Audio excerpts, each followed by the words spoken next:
अनादिकाल से मानव में धर्म कर्म के सहारे पुण्य, मोक्ष, स्वर्ग और अमरत्व की चाह रही है।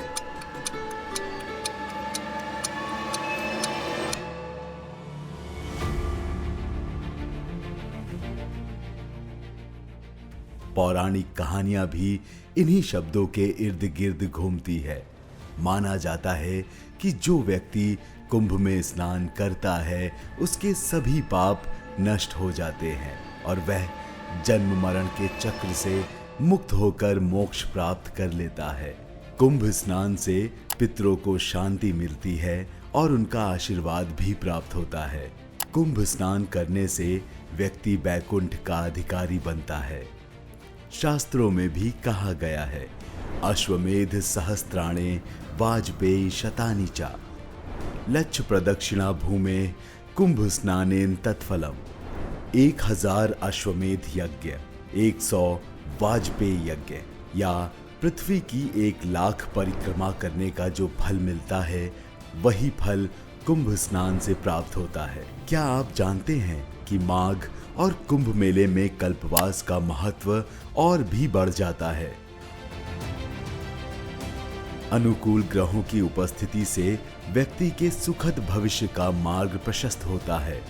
माघ माह में प्रयागराज के संगम तट पर श्रद्धालु कुछ विशेष नियमों का पालन करते हुए समय बिताते हैं, जिसे कल्पवास कहते हैं। इस प्रक्रिया से आत्मा की शुद्धि होती है। धार्मिक मान्यता है कि जब सूर्य मकर राशि में प्रवेश करते हैं तब संगम तट पर कल्पवास करने से पुण्य की प्राप्ति होती है। कुछ लोग मकर संक्रांति से ही कल्पवास आरंभ करते हैं। इस बार कल्पवास और कुंभ एक साथ होने के कारण इस बार का कल्पवास विशेष है। माना जाता है कि कल्पवास करने से व्यक्ति को मनचाहा फल प्राप्त होता है। यह भी कहा जाता है कि कुंभ स्नान से कल्पवास करने वाला बैकुंठ धाम का अधिकारी बन जाता है। 3 रात, 6 महीने, 6 साल या जीवन भर कल्पवास के नियमों का पालन करके व्यक्ति पुण्य प्राप्त कर सकता है। रामचरितमानस से लेकर महाभारत तक में इस प्राचीन कल्पवास परंपरा का वर्णन मिलता है। कल्पवास के बाद अब हम कुंभ की ओर बढ़ते हैं। कुंभ को समझने के लिए पहले हमें समुद्र मंथन की कहानी को जानना होगा। मंथन के दौरान निकले अमृत कलश को पाने के लिए देवताओं और राक्षसों के बीच महासंग्राम हुआ। इस संग्राम में क्या हुआ होगा, यह जानने के लिए हम आपको पौराणिक कहानियों की ओर लेकर चलेंगे, जहां आपकी कल्पनाएं साकार होती दिखेंगी। इस यात्रा में आप कुंभ की गहराई को भी समझ पाएंगे।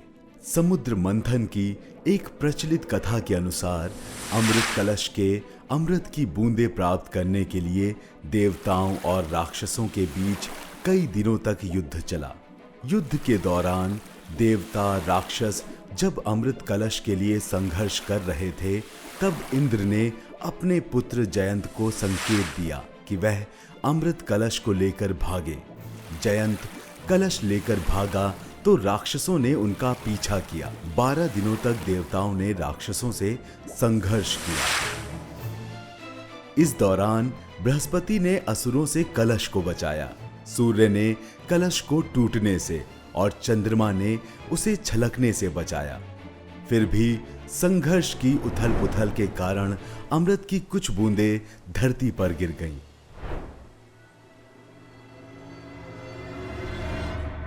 अमृत कलश से छलकी ये बूंदें आज भी मानव समाज में धर्म और आध्यात्म का संचार कर रही हैं।